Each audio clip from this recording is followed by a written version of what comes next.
She has a degree in film and Spanish, está bien. She's an OC native.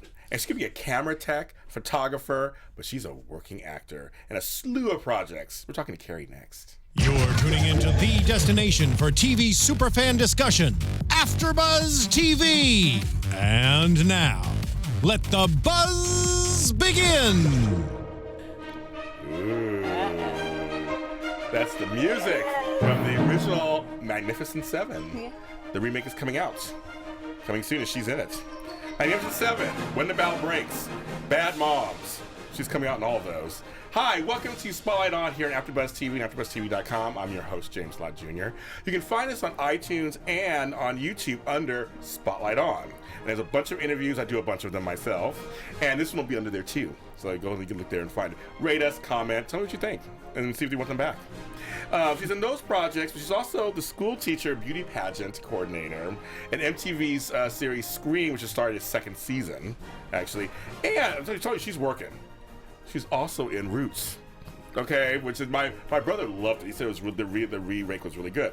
Carrie Lazar. Hello, thank you. That was a great introduction. You like that? Yeah. I'll just follow you around and just introduce you everywhere. How you like that? I like that. Well, how are you, girl? You're hired. I am hired. I got a job in Hollywood. Oh my God, I got a job in Hollywood. So, okay, so you had said you have a comment about this, the music. Yeah. Well, it's so funny. This music, like first day on set of Magnificent Seven, we're all kind of standing there, a little nervous, not knowing what's going to happen. Our first scene. Yeah. And, well, it was my first day on set, I should say. Not everyone's first day. But this music starts playing over the loudspeakers. The sound person puts it on, and here comes Antoine walking down the set, like down the street. It was so amazing. And he's just like strutting, and the music's going. Funny. It was like the best entrance you could possibly have. Best director, Antoine Fuqua. He's the director of the film that's coming out, and I saw the trailer for it. Loved it. Yeah. I mean, Denzel, of course, is one of the leads, of course, or I guess the lead. The lead. I guess, well, he's one of them. He's one of the seven. He's one of the seven. So there's seven, magnificent people. Yes, there are. And plus a lot more magnificent people. But yes. Yeah. So we're going to talk about all that, of course, you're acting, but I want to get a couple of things out the way first. Number one, you got a degree in Spanish and film. So two different things. So how did that come about? Completamente. Ooh, I love it. It's crazy. I was into acting in high school. Went to performing arts high school.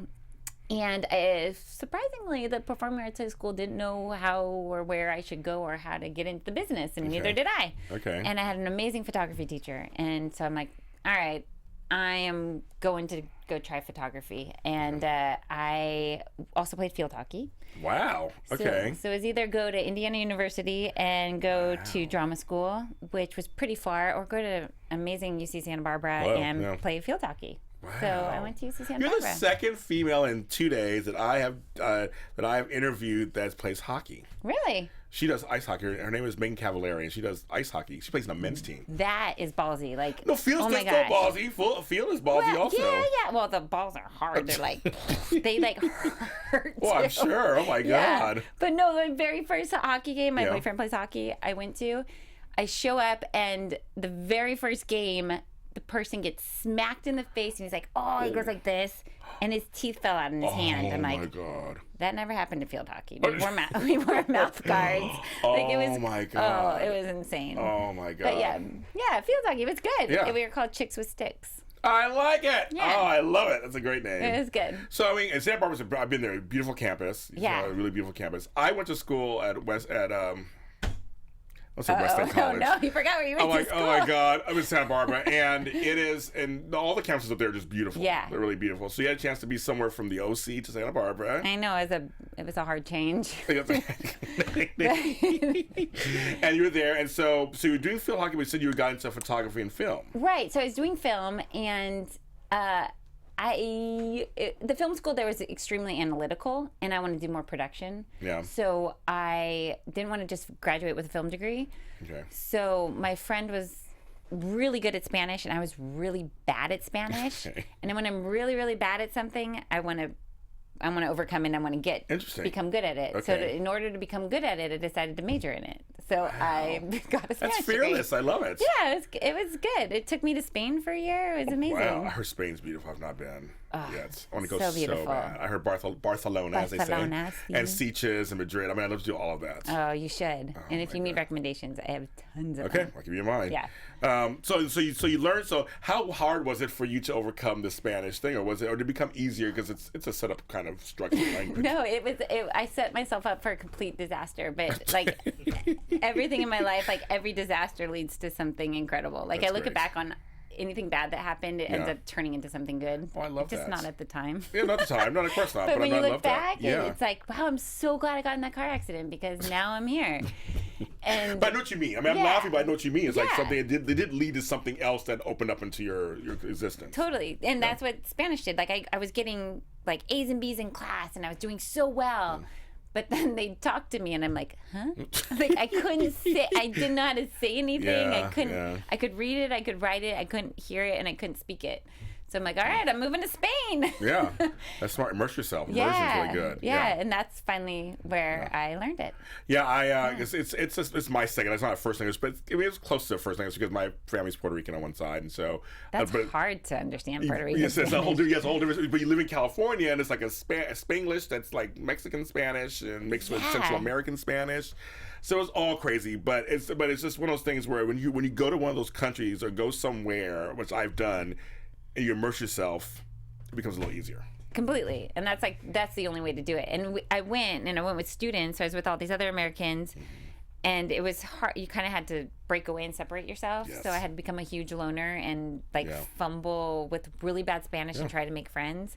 So luckily they found it enduring that I couldn't speak and just like smiled. And That's so I was usually able that's to what make it is. some friends. If you try, the whole thing is you go to someone's country and you try to speak their language, they will usually cut you some slack. Yeah. And I lived with a Spanish family, and that was funny. key because my senora who I lived with, who I'm actually going to see in 2 weeks. I'm so Oh, how excited. exciting! Oh, how exciting! And she's like, this is the wrong way to say it, but she's kind of like the nastiest woman you'll ever meet. Okay. Like she has like the sickest sense of humor, Yeah. but it's so awesome. So like the Yes. first time I went out, I was going out with a bunch of friends, like these new Spanish people I met. She's like, okay, if you get in any trouble, like some of these Spanish men will just try to take advantage of you because you're American and they think you're stupid. And I'm like, all right. And she's like, I'm like, what do I do? She's like, this is what you say. And so I don't know if I should say it. I Maybe kind of not. want you to. Maybe no. You tell me off camera. I guess Okay. yes. So she taught me this phrase that was really bad, Ooh, and I yes. didn't understand how bad it was Oh, wow. because I said it that night, Yeah. and it like the whole street went silent. Oh, They're like, dang. Oh, I love it. that American just said that? Yes. And I said it really good because I was like, I was working on it all night and getting the accent down and stuff. And so they were like, whoa. And the guy totally left me alone. It was great. So tell me, because just in case you have any Spanish speakers who watch this show, just in case, I don't want to offend their ears, but you can tell me later. Okay, I will. But that's very cool. So now, what that leads into is that you graduated at UC Santa Barbara, correct? Yeah. So, but it led into you at some point you got a job at Panavision. Yeah. And it's a name you always. You are good. I want do my research, girl. Do my Wow. research. But it's funny because it's a name you see on cameras and things. It means it's been around for a long time. So how's your experience there? It was incredible. I met the love of my life there, which is Oh great. yeah, the cinematographer. And he's that's up there. like another thing. Like, why didn't I go into study acting? Because I needed to stick that little like That's true. curveball and meet him. That's true. And so I met him there, which is great. I met some of the greatest friends of my life there, and it was hard. I mean, it was a hard job because you're like schlepping stuff all day, and you're an assistant to everybody. Okay. But And the equipment's heavy, isn't it? It is. It is, okay, but it yeah. gave me good arms. So. Okay, she's like, I can open jars of things now. Yes, exactly. Yeah, it's true. You can't, but I can. So true. That happened the See? other day. My friend just came to me. He's like, "You're strong. Open this." And you did it, didn't you? I did. See? I know what's going on. I've been around. You're good. I've been around. So wait, how long were you there at Panavision? I was at Panavision for 3 years. Oh, wow. Okay. Yeah, working in the. I moved up the ladder. Me and my boyfriend kept a secret relationship for 2 years. Okay, good. Because I didn't want that influencing my moving up in the company. Nope. All the way up to the prep floor. And it's still up. It's still up. It is. It's still up. And that's where I wanted to be, but Yeah. it worked out great because I met that's where you meet all the people and you get out. You try to meet people so you can get out and be a camera assistant. And I left and became a camera assistant. Wow. Yeah. So that actually, I mean, let's talk about that. So you actually were beginning a career behind the camera, literally behind the camera. Completely. But you went to acting. Yeah. Well, the reason I started at Panavision was after I graduated, I had a really influential Bollywood teacher. Went to. Oh, I love Bollywood. I love Bollywood. I used oh to my do gosh. a show on our sister network called Bollywood, and it was I love Indian culture and everything. Don't get me started on that. I just started taking Bollywood dancing classes. Oh my, They're it's like so fun. much fun. Oh, it's like so much fun. Oh, my so God. much fun. Yes. But so I went to India for 5 months and traveled around there, and I came back broke, and I called all my friends from college. I was like, "Who has a job?" And that's how I got the job at Panavision. Oh, okay. Yeah, Okay. Yeah. What is one thing about India that still sticks with you after that 5 months there? Was one thing? Oh my gosh, so much. But actually, just talking Bollywood, the one thing, if you go to the cinema there, every Bollywood film has like drama and music and dancing and sword fighting and guns and everything. Yes, they do. Every genre in one genre. Yes. And so you go to the live theater, and most of the theater are men. Yes. Because a lot of women don't go to the theater there. And it's a masculine dominant country. But you go to the theater, so it's all these men, and they release the music early so they know all the music. Yes, they do that, yes. And so you get there and you're watching the movie, and when the music comes on, people get out of their seats and they're dancing to the music. And the sword fight starts. They start fighting each other in the seats. So funny. It's an interactive experience. Okay. Like, I was watching the audience more than I was watching the movie. Oh, how funny. And they're crying and holding each other and hugging when there's like a love scene. Yeah. I mean, it's the coolest experience. Like, go to a movie in India and just to experience the audience. Like, it's so big in their culture, and it's so cool. It's a great escape for them too, you know? Yeah, like, as our movies are too. Right, Bollywood is huge, folks. Oh my it gosh. is huge. I mean, it's almost rivals Hollywood. It's huge. Absolutely. I think they make more films than Hollywood. Yeah, they do. I guess so too. It's crazy. But the turn was you got back, you got Panavision, but then for a while, what was the click to go? I'm gonna go back into like some kind of acting. Like, what made you? Well, I'm literally sitting there as a camera assistant, and you're not really part of. You're part of the process, and granted, I don't like it when people don't thank their crews, because the crews work so hard. Oh, they're the unsung heroes. They're the unsung heroes. Absolutely, like nothing would get done. But I'm not really part of the creative process as a camera assistant, and that was really hard for me. Okay. And because I'm a creative person, and that's like something I really want to be a part of. So I'm sitting there watching the actors, and I'm like, God, I really miss that. I want to be doing that. Mm-hmm. So I was like, I just need an outlet. So I started doing improv. Oh, okay. Yeah. Okay, good. And just fell back in love with it and was like, all right, here we go. The crazy ride of acting. I'm ready. And everyone's like, you're too old. Like, you should have started this when you're 16. I'm like, I did, and then I went to college. You know what happened. So, but yeah, so I just got back into it. I'm like, screw it, I love it. She's busy, folks. She was doing a lot of things. So yeah, you can start at any age. Seriously. Yeah, no, seriously, you can. And nowadays, you can really, because there's digital, there's online, digital, streaming. Netflix has shows, PlayStation has shows. Like then there's network TV, there's movies. I mean, there's so much more work out there for. And there's so many outlets. Like, right. So many outlets. Right. And so many creative people around. Like, you can just like put your hands out, and there's these amazing people you can work with. I totally agree. So screw them. You're working. So let's watch some of the stuff you've done. I want to start out with a quick mention to The Big Short. Now, how do you play Steve Carell's mother?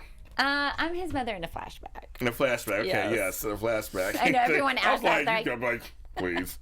That's gonna play so how was it? Did you get to meet him and work with him eventually, or I know it's a flashback, but you didn't get a chance to work with them now? I didn't. I was so bummed. I didn't get to work with him, but the director, Adam McKay, is like, I cannot tell you what a fun guy that guy is. I'm sure. Oh my gosh. Like, biggest smile on his face. Everything is fun. Like, if you're not having fun with him, something's wrong with you. Yeah, I'm sure, right? I'm sure. And you're fun too, so I can see. Such a good guy. Like, it was really cool. And that was funny on The Big Short too.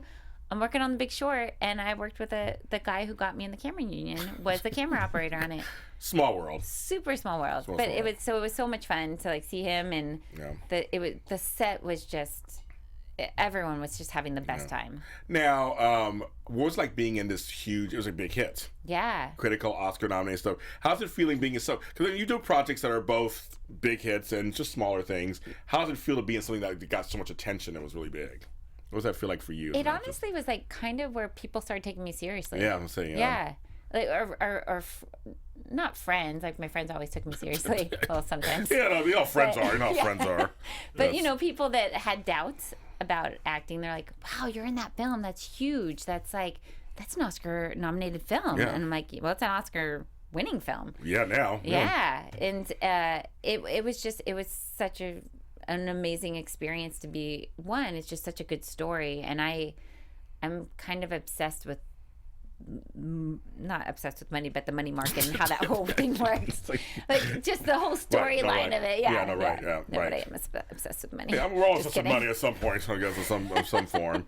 But I thought that was kind of cool. Also, want to mention a project that you did that I thought was just amazing. I actually saw it, and it's called "Love Is All You Need," which I got cast in right there. Oh, that's what you were talking before you came on. Oh, funny. It was down there. Isn't that crazy? And now you're back in the studio right next to it, or near it.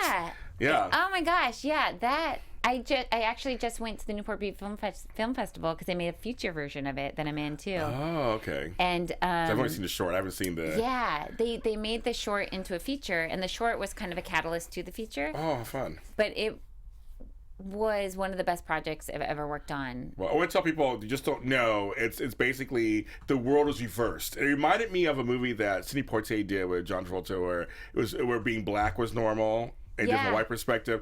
So this one was actually, we're going to show a clip of it actually, where actually being gay, and this is actually very timely this weekend, what happened in Orlando, being gay was normal one, but being straight, they were bullying straights. And so we're going to show a clip of that over there.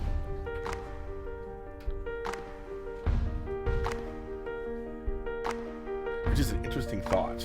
It's so interesting. Like a very interesting premise. I mean, some people say it's a little whimsical, kind of like this would never. I mean, of course, it's the point. It's not wouldn't happen, but that's the point.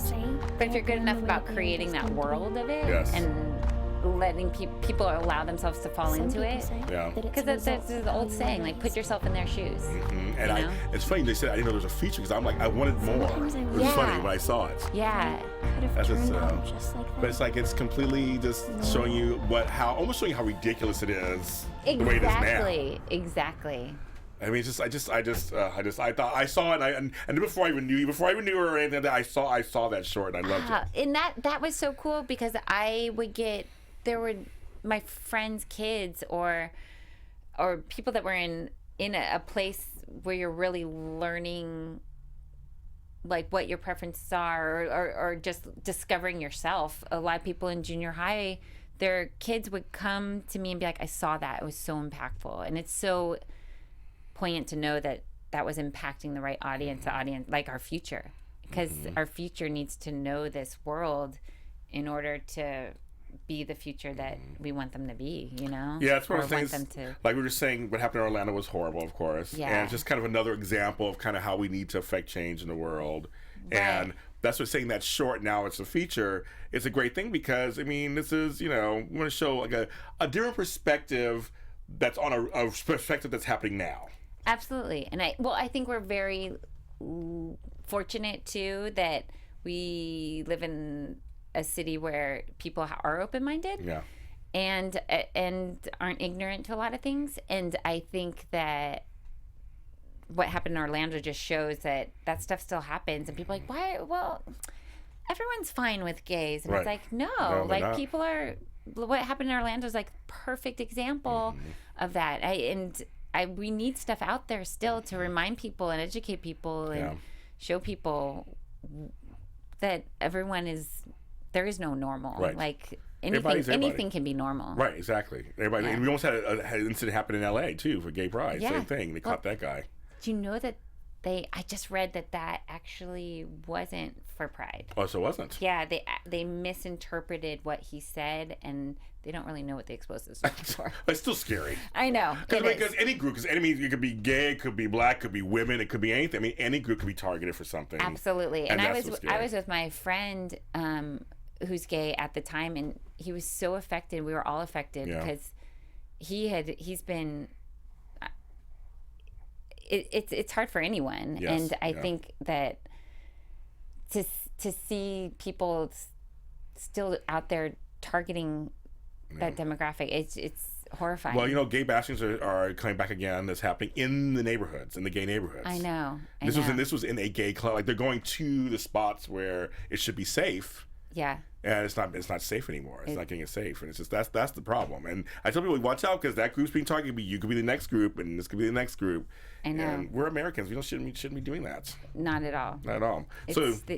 And that's why I think this film and the feature are so important, because every single story that happens in the short and every single story that happens in the feature are true stories. Oh, I believe just it. opposite. Oh, I believe it. So when people are like, that's ridiculous, people would never do that. Oh, no. And it's like, no, this happened to somebody. Wow. This is true. This is still happening, and it's bullying. Bullying, whether it's bullying against someone for Being their fat. color, their race, for everything. any difference. Hair color, everything. Yes. Yeah. And that's just tough, but that's an important. When I was doing research, I'm like, wait a minute, I saw I'm so that. glad that you saw that. Yeah, and also it's just timely. I'm reviewing it today. It all, you know. There's no coincidence, right? No, there's not. No coincidence. I want to go on to, speaking of another topic, because I'm black. Roots. So of course, I grew up with the original. I sat there for 8 nights and watched it. I was a kid and I watched it, and the whole thing, it was impactful. When I heard they're doing a remake, I was like, well, the original is still. That's the original. And I wasn't sure. My brother, who's a few years younger than me, saw and said it was really good. It was great, and I think that's the thing that we always are like, the original was so good. Why are they doing a remake? Yeah.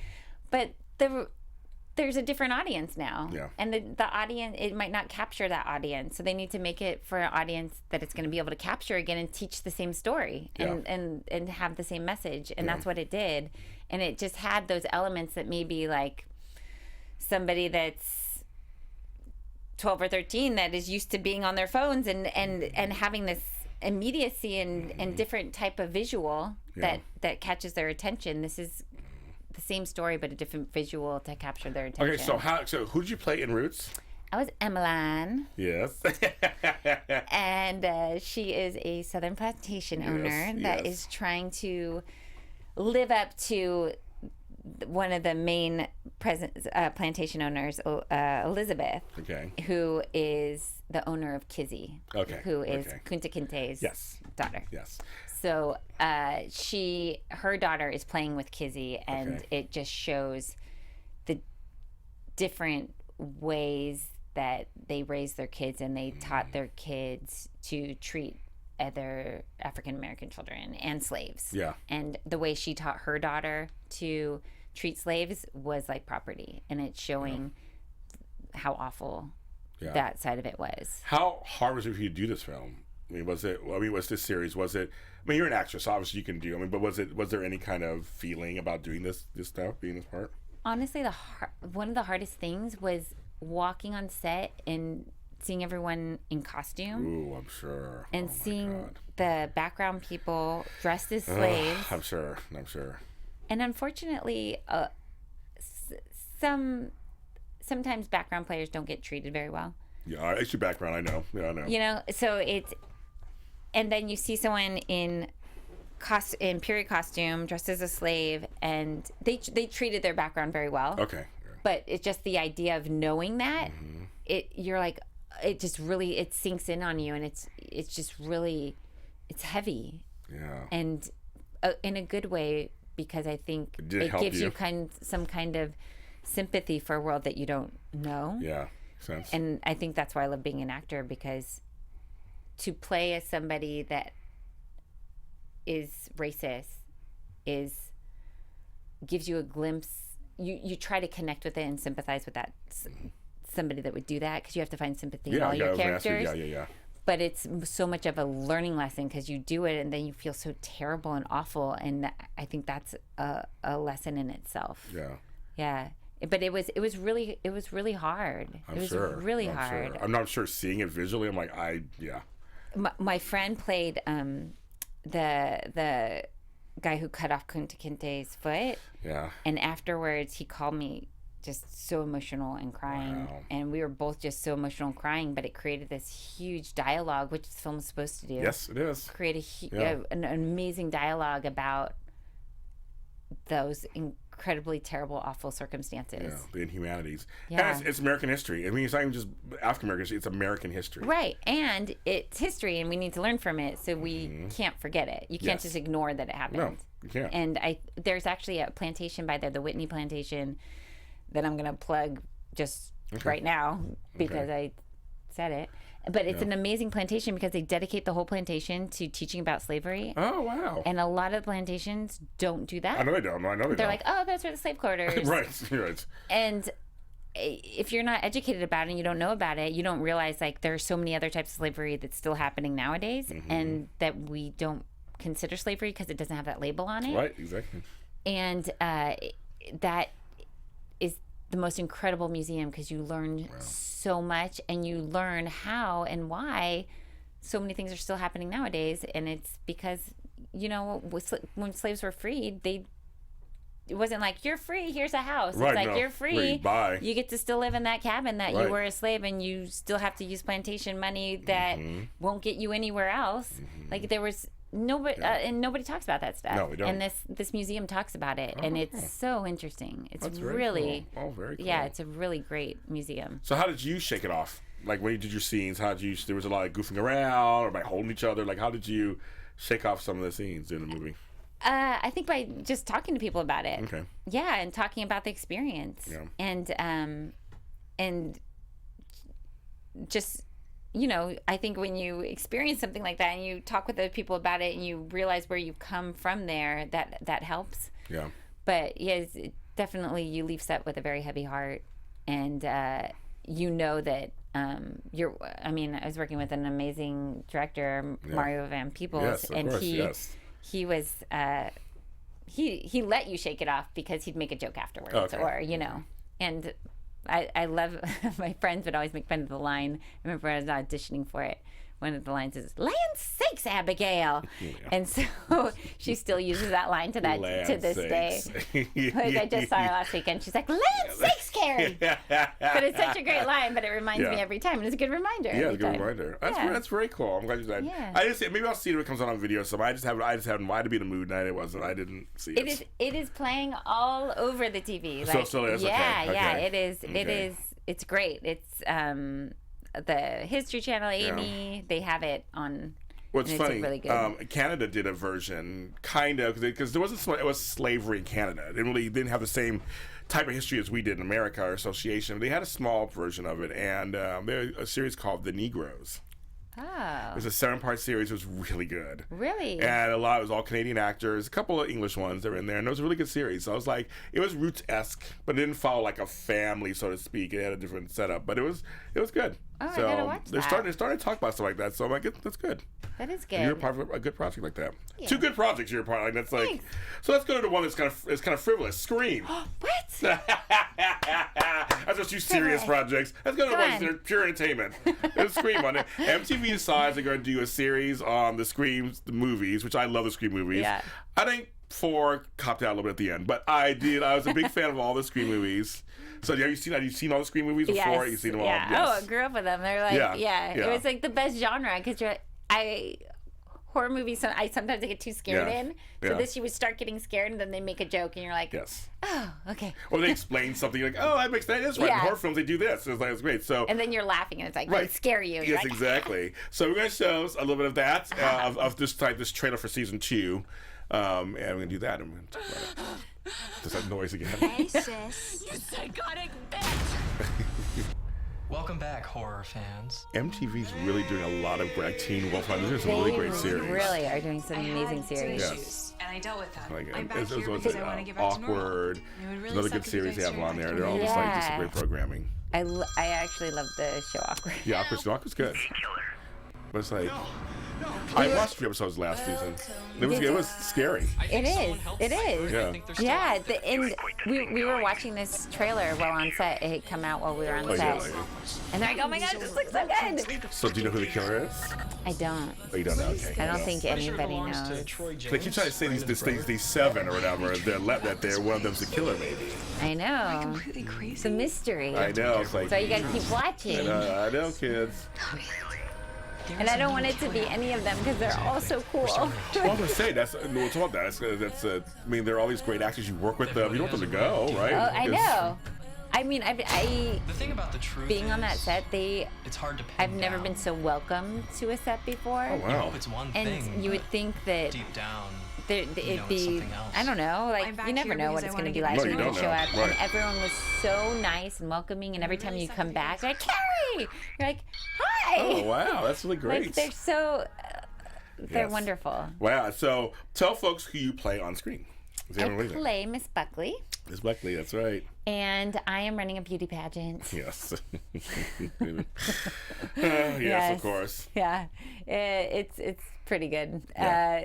I love the character because she's in. Even John, who plays one of the high schoolers, he was like, "You're just like this teacher I had in high school, and you remind me so much of her." And I'm like, "Oh, it's good to know." That's good to know. I was like, that's good to know. Yeah, That's right. he's like, "I connected with you right away." That's funny. So I mean, okay, so there's all these kids playing these leads, and we say kids. I mean, I'm not sure like kids. Obviously, they're probably early 20s or whatever at this Yeah. point. So is it fun to see them starting out and kind of having this experience? Are you watching them and seeing, oh, okay, Yeah, Yeah. I mean, first day on set, I walk in the hair and makeup trailer, and it was like a party in the hair and makeup trailer. wow. Like you know when you do a long road trip and you kind of Yes. run out of things to talk about. yes, Well, they've been on set together every Yes, day right. for long periods of time, Yeah. and they never run out of stuff to talk about. No. They're really good friends. Yeah. They welcome everybody into the that's group. great. That's great. And they come up to you, they're like, "Hi, my name's so and so. How are you?" Like, Yeah. and it's just a huge smiling face every time you Wow. see him. I mean, I had never walked into a hair and makeup trailer and had like a party going on. Like the music, Zoe had the music going, and, or Kiana, Zoe's her character, had the music going, and she had her playlist, and they're like swapping stories about the weekend. And I mean, it was just, it was so much fun. You immediately walk into the world, and you walk into the friendship that they share on set too. Wow. So it was wonderful. Now, folks, we don't want to confuse it. There is Scream Queens, Yes. which is a separate series on a different network.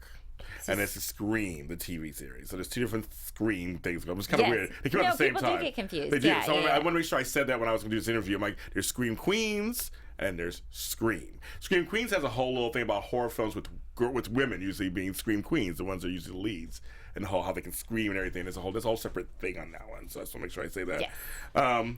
So do you like auditioning? I actually love auditioning. I know people who do. They love the process. And I do. You get to I act. used to hate it. I Right. used to get so nervous, and then there's a time where you have to like get over that hill and be like, you can't be nervous anymore. You can't mess up anymore because there's a gazillion people out there trying to do the same thing you're doing. Yes. There's just not time. Yes. So, but it's a process. It's a learning process, and every time back to that whole thing. Every time I've screwed up, you know, it's been a good thing because I'll never do it again. Right. All right. But when I did it, I'm like, oh, I can't believe I didn't get that job. I did this and that and that. But I love it. I love it because you just get to go in and play. Yeah. You know, you get to do. You might not get cast in every role, but when you audition, you get to be that role for that 5 minutes you're in the room. Yeah. And you just have to own it, and it's so fun because you get to play all these different characters that who knows if you're going to play it later, but it's That's true. really fun. So, do you have? I mean, you probably don't, but series, movies. As you move forward, would you mind being on a regular series, on like every episode kind of series, or do you like the will take freedom? whatever I can Okay, get. she's ready to work, folks. She's ready to I work. want to work. Ready to work. No, I would love to do anything. Yeah. I just love the process of being able to act, and I feel like, you know, if you go do a play, you're playing that same character with the same exact lines. Yes. Night after night after night after That's true. night. Sometimes 8 times a week. Sometimes Yeah. matinee and everything. Yeah, and as an actor, it's your job to find something new in it every day. That's true. So if you're playing something on a series, you're lucky. You get new lines every day. That's you true. know? I never thought that way. That's true. You're right. So you get to find something new in Yeah. it every time you do it. Yeah, I guess that's Yeah. true. Yeah, and then movies, of course, is a bonus because you get to play different characters. Oh, You come in and out, completely. and it's just a whole different pacing and everything. Yeah, yeah. I think So I interesting. think that's the main difference is the pacing. I think so, right? Because you may just do 1 page of, you know, dialogue at a movie, shoot it for like 2 days, 3 days. TV could be 2 or 3 pages over 2 or 3 days, right? Yeah, I did a movie and we took a week to do 3 pages. Wow. And my boyfriend was working on a TV show, and I'm like, oh my gosh, we finally finished that scene. He's like, what? I did 92 setups today. Yes, I'm like, yes. what?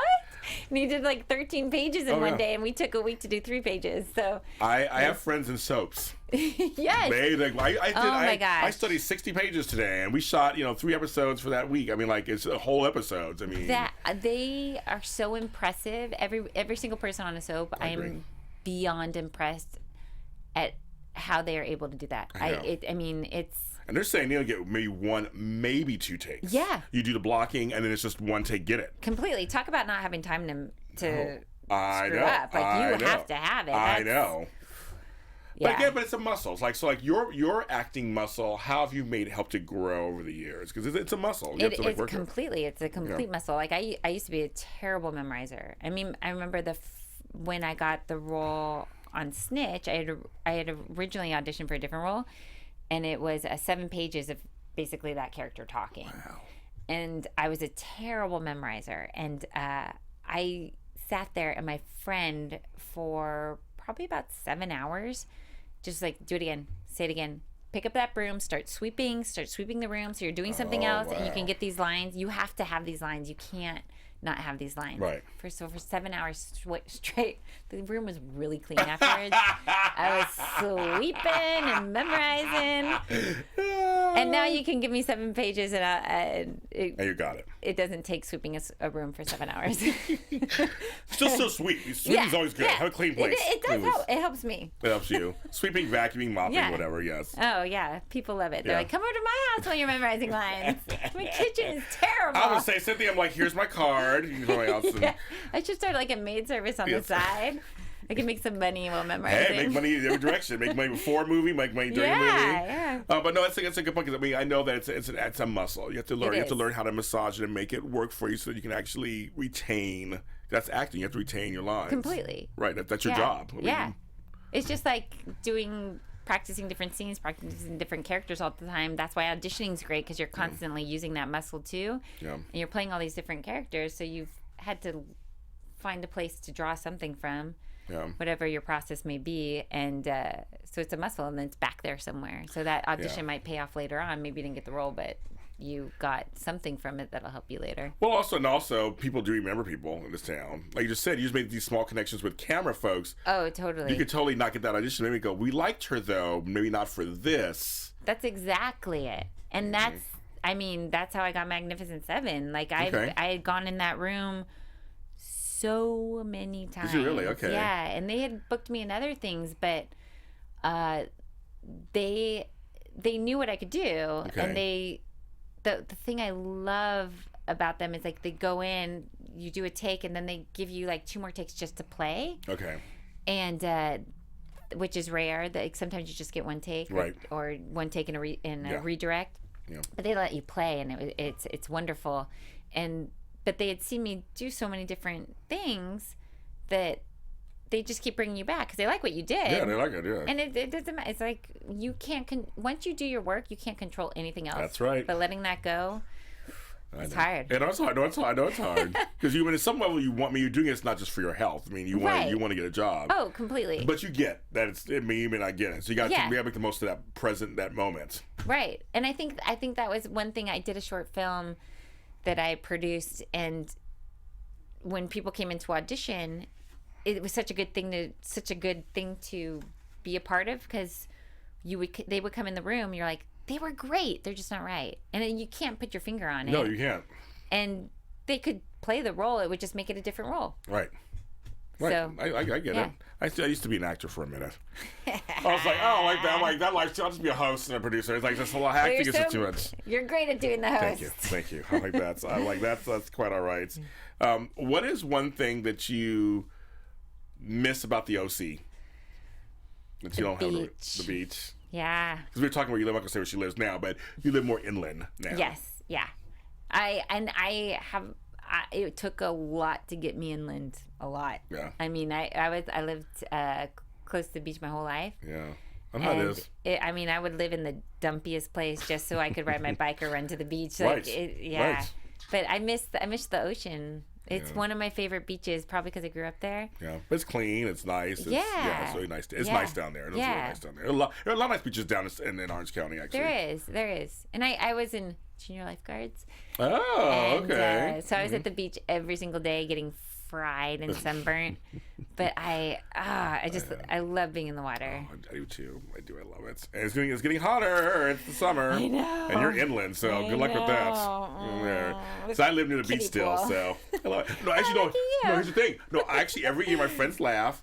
I get a 10-foot kiddie pool and I put it in my bag. I have a huge backyard. I put it in there. It has little drink holders in it. Oh. And then people talk crap about me. I almost said something crap about me, but they come over and like, "Are we having margaritas again?" And I'm like, "Yeah, come on over." And we lay and the kids can play in it because it's a kiddie pool. Yeah. And the grown-ups can lay in the pool with them, and we have drinks. And I do it every year. It's kind of funny. That's a great idea. We had thought about it. We actually went looking for one. We couldn't find a kiddie pool.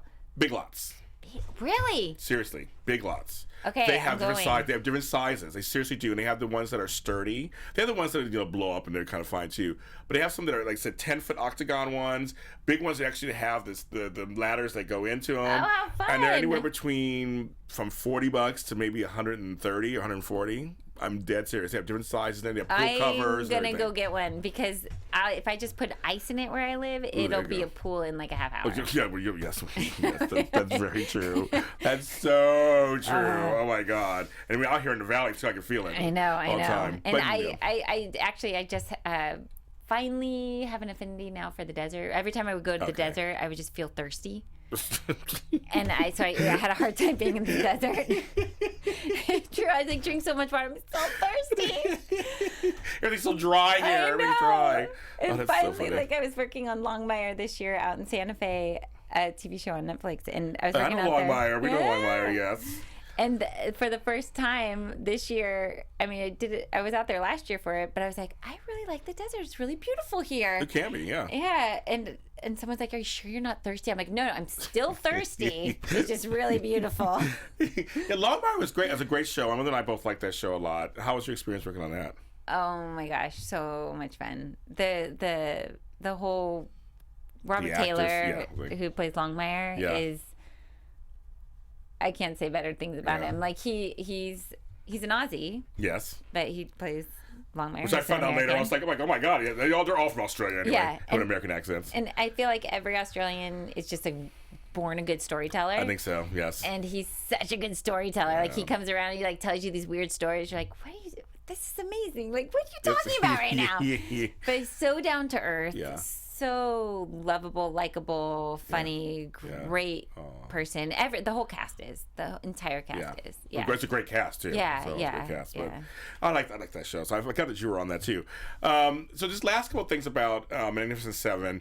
This is potentially going to be a big hit. Potentially. So you ready for another big hit? It's gonna be a big hit. You ready for another one? Ready for another one, girl? I'm These ready. big names. I'm You ready? ready. You ready? It's gonna be another big hit. So I mean, we got Denzel, and we got people in this movie that are big names that And who do you play exactly in the movie? I play one of the town's characters, Lenny Frankel, and she is. There's only 3 women in the whole film. Yeah. Oh wow. So she is best friends with Haley Bennett's character, Emma Cohen, and and it's just a really great story, and I think it's very timely as well because it's just about a group of men that are lost and townspeople that are in desperate needs and people finding their inner strength and coming together no matter who you're coming together with and finding that strength within inside to fight off and ward off a bad entity. Yeah, that's a great way of putting it. And we do need that these days. It's true. And I think that was such the genius part of having Denzel there and Antoine, who he chose to play these characters is because it's bringing together people that you would hope would come together in a time of need. Yeah, coming together and finding that inner strength. And so it's really a great story. How was Denzel? He is dreamy. I mean, you work with Denzel. Denzel, why you don't even have to say his last name. Right, just Denzel. We don't that's it. Exactly. there's not many people that have two names and you could just get to say their first that's name not and you true. know who they are. Yeah, not true. That's Like, true. you're working with an Oscar winner who's extremely talented and so professional and just knows his stuff inside and out. Good. And it's just, you just kind of, it takes you a second because you just have to watch him and you just learn. You're constantly learning from you're him. like, okay, I got to do my job. I'm here to do my job. I'm not here to fan out. I'm here to do my and job. And it's Denzel. I mean, it's like, hello. Who am I? I'm going to say they worked with Denzel in Washington. I know. That's a blessing right It there. is. It really is. So you're living the dream right now, aren't you? I really am. Yeah. Yeah. Yeah, you are. I mean, it's pretty incredible. Like I never ever thought I hoped, and you can only like hope and put in the hard work. And it's been a lot of work. Like sometimes I think I'm crazy. Like probably are. Yeah, right? probably. We're in this business. We're all are. Totally. Right. But it's so worth it. Like you get, I mean, just get like a day on set. It's worth it. You get there, you're like, this was worth it. This was worth those, years of getting here. Yeah. Because it's so much fun, and it's I am. I've been working with some incredible people that I'm constantly learning from. Yeah. And like I had just seen Ethan Hawke's film where he plays. Oh my God, I'm gonna forget the name. Yeah, he has a film out. I just saw something the other day about it, and I'm blanking out too. It's Born to be Blue. Or it sounds kind of familiar. I'm so bad at that, but I saw the film. Okay. And he's so amazing in it, and it's incredible to see the two completely different characters he plays in Mag 7 and the real life character he's portraying. And you look at that, he's been doing this forever.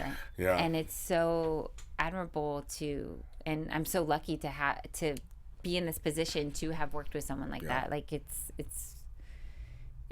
a dream. It's a dream. It's a dream. It is a dream. It is a dream. We are fortunate folks. Yeah, and that's the one thing I remind myself every morning when I wake up. I'm like, I am so fortunate to be where I am right now.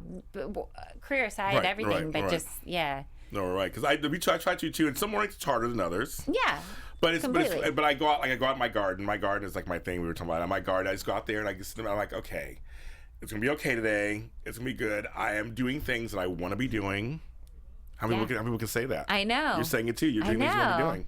And we have the choice to be doing this stuff. I mean, it's incredible. It is. Like some people don't have the choice to be like, I'm going to try out acting. Right. It's like that's not even in their realm. No, it isn't. It isn't. So we're very lucky. Yes, we are. Yeah. And we'll end it on that. I think we're lucky. We're lucky folks. We are extremely fortunate. Lucky. Very lucky. fortunate. Yeah. Thank you for coming on. Thank you. Anytime you want to come back. Anytime. Oh my God, I'd love to come back. Anytime. It's as soon as I met you, like walked in the door, I'm like, this is gonna be great. It's gonna be good. I knew. I was like, you're gonna be good. I did. We started talking. I'm like, we're gonna be good. I'm like, you're a gardener. Yes, and I like to upcycle things and recycle things. It's about that. Yes. Told you. I know. We're gonna have a whole show on upcycling. Yes, we have to. We should. Because you guys, I talk about the cereal boxes, the egg cartons, use them for other things. Yes, absolutely. First, now tell the folks in that camera where they can find you if they want to talk to you or say anything more on social media. I am at Life by Lazar. I like that. LIFEBYLAZAR. Perfect. Yeah. And you can see these upcoming films that are coming out and on the Scream TV series. So you're looking for on those. And of course, you can follow all of us here at AfterBuzz TV, AfterBuzzTV.com, YouTube, iTunes.